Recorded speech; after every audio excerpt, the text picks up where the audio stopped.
ஆண்டவராய் இயேசு கிறிஸ்துவின் நாமத்தினாலே உங்கள் அனைவருக்கும் அன்பான நல்வாழ்த்துக்களை தெரிவித்துக் கொள்கிறேன். இந்த நாளிலே நாம் தியானிக்கும்படியாக இயேசு கிறிஸ்துவின் வார்த்தைகள் எப்படிப்பட்டவைகளாய் இருந்தன என்று சொல்லி அந்த கேள்விக்கு விடை காணும்படியாக சில விஷயங்களை வரும் நாட்களிலே தியானிக்க தேவன் நமக்கு உதவி செய்வாராக. இன்றைக்கு குறிப்பாக மார்க்கு எழுதின சுவிசேஷத்தில் 13ஆம் அதிகாரம் 31ஆம் வசனம் வாசிக்கிறேன். வானமும் பூமியும் ஒளிந்து போம், என் வார்த்தைகளோ ஒளிந்து போவது இல்லை. வானமும் பூமியும் ஒளிந்து போம், என் வார்த்தைகளோ ஒளிந்து போவதில்லை. ஆண்டவருடைய நாமம் மகிமைப்படுவதாக. இந்த வார்த்தை வசனத்திலிருந்து என்ன தெரிகிறது? இயேசு கிறிஸ்துவின் வார்த்தைகள் இம்பெரிஷபிள், அவைகள் ஒளியாதவைகள், அழிந்து போகாதவைகள், அல்லது அவருடைய வார்த்தைகள் நிலைத்து நிற்கக்கூடியவைகள் என்று சொல்லி நாம் அறிந்து கொள்ள முடிகிறது. இயேசு இந்த வசனத்தை சொல்லி இருக்கிறார். பாருங்கள், வானமும் பூமியும் ஒளிந்து போகும் என்று சொல்கிறார்.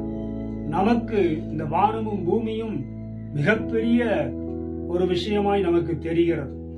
ஆண்டவருடைய நாமம் மகிமைப்படட்டும். அவரை பொறுத்த மட்டும் இதெல்லாம் ரொம்ப சாதாரண ஒரு காரியம். ஆதியிலே தேவன் வானத்தையும் பூமியையும் சிருஷ்டித்தார் என்று சொல்லி ஆதியாகமம் 1:1 வாசிக்கிறோம். சிருஷ்டித்தார். இன்னும் வேதத்தில் நாம் பார்க்கும் பொழுது தேவன் வானத்தை அல்லது வானங்களை ஞானமாய் உண்டாக்கி இருக்கிறார். தமது கைகளினால் அவைகளை விரித்திருக்கிறார் என்று இருக்கிறது. மெல்லிய திரையை போல அதை பரப்பி இருக்கிறார் என்று வேதம் சொல்லுகிறது.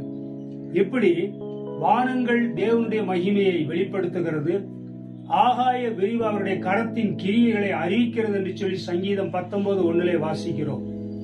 அவ்வளவு மகிமை நிறைந்த இந்த வானம், அவருடைய கரத்தின் கிரியைகள், இந்த பூமியிலே நாம் பார்க்கிற எல்லாவற்றிலும் தேவனுடைய வல்லமை வெளிப்படுகிறது, தேவனுடைய ஞானம் வெளிப்படுகிறது, தேவனுடைய அறிவு வெளிப்படுகிறது, அவருக்கு இருந்த அந்த புத்தி வெளிப்படுகிறது.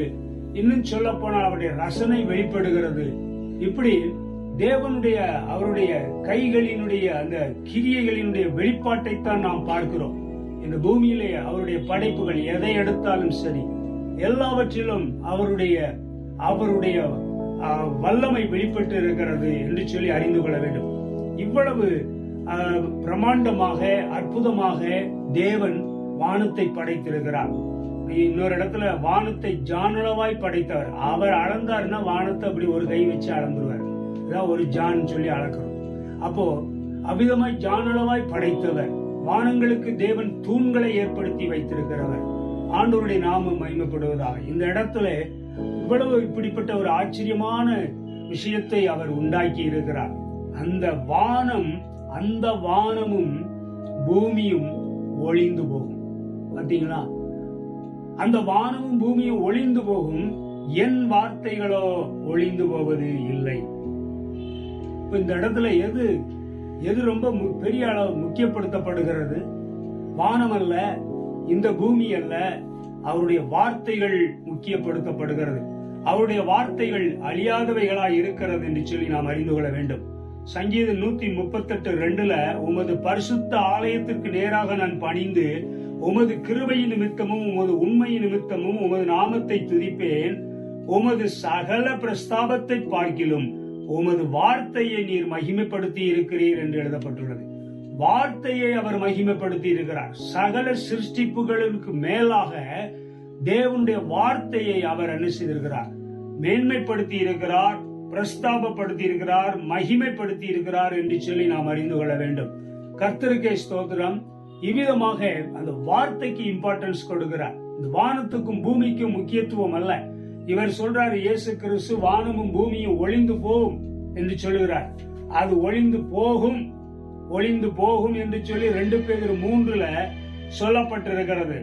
3 பாத்தீங்கன்னா 10ஆம் வசனத்துல ஆண்டவருக்கு ஸ்தோத்திரம், கர்த்தருடைய நாள் இரவிலே திருடன் வருகிற விதமாய் வரும், அப்பொழுது வானங்கள் மடமட என்று அகன்று போம், பூதங்கள் வெந்து உருகிப்போம், பூமியும் அதில் உள்ள கிரியைகளும் எரிந்து அழிந்து போம் என்று இருக்கிறது.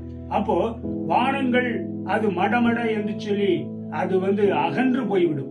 இன்னொரு இடத்துல வாசிக்கிறோம், வானம் சுருட்டப்பட்ட புஸ்தகம் போல, அதாவது தோல் சுருள் மாதிரி சுருட்டப்பட்ட புஸ்தகம் போல விலகி போய்விடும். புதிய வானத்தை தேவன் உண்டாக்க இருக்கிறார், புதிய பூமியை தேவன் உண்டாக்க இருக்கிறார். ஆகவே இந்த பழையவைகள், இந்த பழைய வானம் பழைய பூமி எல்லாம் ஒளிந்து போகக்கூடிய நிலையில் இருக்கிறது. ஆனால் தேவனுடைய வார்த்தையோ நிலைத்து நிற்கும், இயேசுவின் வார்த்தையோ நிலைத்து நிற்கும். அதை நாம் மறந்து போகக்கூடாது. இதே பேதுரு நிருபத்தில் இங்கே வாசிக்கிறோம் 5ஆம் வசனத்துல, பூர்வ காலத்தில் தேவனுடைய வார்த்தையினாலே வானங்களும் ஜலத்தினின்று தோன்றி ஜலத்தினாலே நிலை கொண்டிருக்கிற பூமியும் உண்டாயினது என்று சொல்லப்பட்டுள்ளது.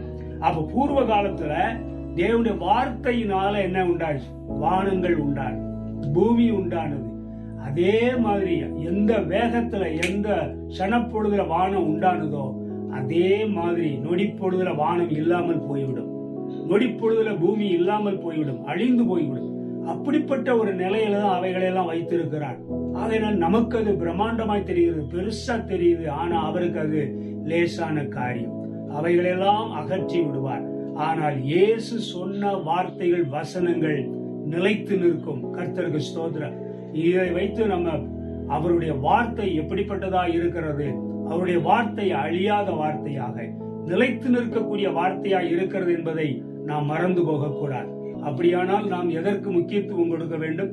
ஆண்டவர் இயேசுவின் வார்த்தைகள், அவருடைய வசனங்களுக்கு நாம் அழிந்து போகாத, ஒளிந்து போகாத அந்த வார்த்தைகளுக்கு நாம் முக்கியத்துவம் கொடுக்க வேண்டும். அதிகப்படியான கவனம் செலுத்த வேண்டும். கர்த்தர் தாமே அவருடைய வார்த்தைகள், இந்த வசனங்களை ஆசீர்வதிப்பாராக. ஜெபம் செய்வோம். சர்வவல்ல தேவனை நாங்கள் உம்மை துதிக்கிறோம், ஸ்தோத்திரிக்கிறோம். இந்த நாளுக்காய் நன்றி சொல்கிறோம். இந்த நாளிலே உம்முடைய வார்த்தைகள், உம்முடைய வசனங்கள் எப்படிப்பட்டது என்று சொல்லி நாங்கள் அறிந்து கொள்ள தேவன் கொடுத்த கிருபைக்காய் நன்றி.